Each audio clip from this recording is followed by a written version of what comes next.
Brought to you by Agilus Diagnostics.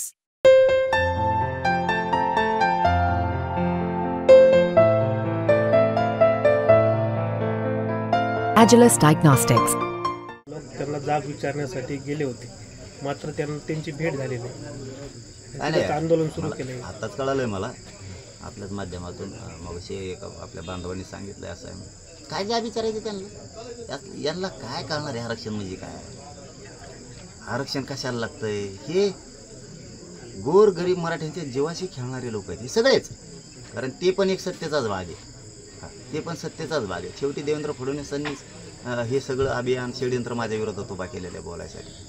ह्या श्रीमंत राजकारण्यांना कधीच गोरगरिबांच्या मराठ्यांच्या आरक्षणाचा प्रश्न नाही कळणार. कारण हे श्रीमंतीत जगणारे पैशावर झोपणारे लोक आहेत. कारण गाद्यावर जसे झोपत आहेत तसे पैसे, एक कोणता तरी मंत्री झोपला होता बघा, पैसे आथरले होते त्याच्यावर झोपत होता, म्हणजे गादी तयार केली. असे यांना काय फिकीर आहे? यांना काय कळणार आहे आरक्षण? जो रात्रंदिवस शेतात काबाड कष्ट करतो, ऊस तोडतो, हमाली करतो, कष्ट करतो, एक एक रुपये वेतनाकडून पोरं शिकवतो, ते पोरं नोकरीला लागत नाही, मग त्या पोरांचे हाल काय, त्या मुलींचे हाल काय, हे यांना माहिती आहे. गोरगरिबाला माझ्या यांना माहीत नाही आहे. त्याच्यामुळे हे कुंकडे बोलत येतं. यांना ज्यावेळेस कळतं ना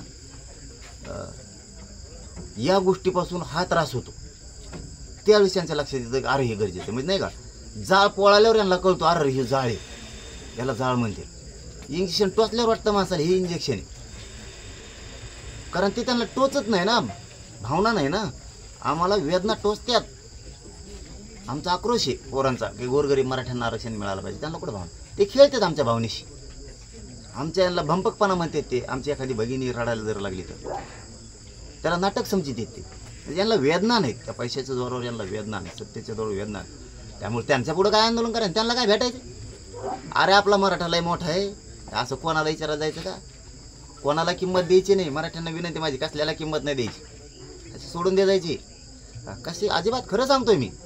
आपला समाज लय मोठा आहे. कोणाला काय ज्या विचारायचं काय आहे? त्यांचे काय पाय पडायला जायचे? काय घेण्याचं यांना? यांच्या तोंडापुढं सुद्धा उभं राहायचं नाही. हो, सगळ्यांनी शांत राहावं, संयम ठेवायचा. काय किंमत द्यायची नाही यांना. पण माझ्या मराठ्याच्या पोराला त्रास होता कामा नाही. हो, ते बी जाहीर सांगतो, तिथं माझ्या मराठ्याच्या पोराला त्रास होता कामा नाही अजिबात. नाही तसं कधी घडलंय का हे आता? अच्छा, आरक्षणाची किंमत गोरगरिबालाच कळते, सरकारला नाही कळणार. कारण शेवटी गोरगरिबांचे पोरं आत्महत्या करतात, गोरगरीब शेतकरी आत्महत्या करतात. आरक्षणाची किंमत विद्यार्थ्यांना आणि सगळ्या जातीतल्या विद्यार्थिनीला कळते. आरक्षण काय गोष्ट आहे, आरक्षणामुळं किती भविष्य घडतंय, लेकरं किती मोठे होते. या आरक्षणाची किंमत गोरगरिबाला, श्रीमंताला नाही म्हणून असे प्रकार होते. किंवा सत्ताधारी असे जाणून बुजून गोरगरिबाशी कसायासारखं वागत, म्हणून या परिस्थिती उद्भवायला लागल्या. परंतु महाराष्ट्रात तसं काय होणार नाही. कारण हे राज्य गोरगरिबांचं आहे. जिथं कायदा सुव्यवस्था अबाधित राहिली पाहिजे, लोकशाही शांततेत राहिली पाहिजे. जरी यांना मस्ती असली, त्या कोण म्हणलं तुम्ही आता त्या देशा जसं चाललंय त्यांच्यापेक्षा जास्त मस्ती यांना आहे या सत्ताधाऱ्यांना. यांना असं वाटतं की दंगली झाल्या पाहिजेत, ओबीसी आमच्या अंगावर घालते, काही आमचेच मराठ्यांचे नेते आमच्या अंगावर घालते. देवेंद्र फडणवीसांसारखे मंत्री सत्तेचा दुरुपयोग करते.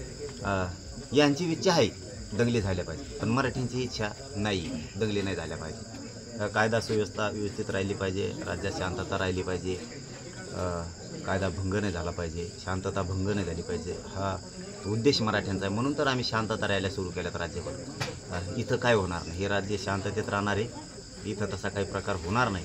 पण यातून एक त्यांनी धडा घेतला तर बरं होईल.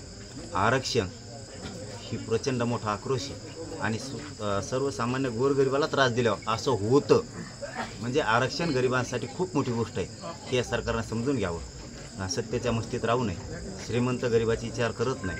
आता तरी त्या श्रीमंत राजकारण्यांनी विचार केला पाहिजे की गोरगरीब कोणत्या टोकाला जाऊ शकतात. पण महाराष्ट्रात असं काही होणार नाही. आम्ही संयमित शांततेत मराठी हे शांततेत राहणार आहे. सरकारचं स्वप्न उलट दंगली व्हा, आम्ही ते कधीच त्यांचं होऊ देणार नाही.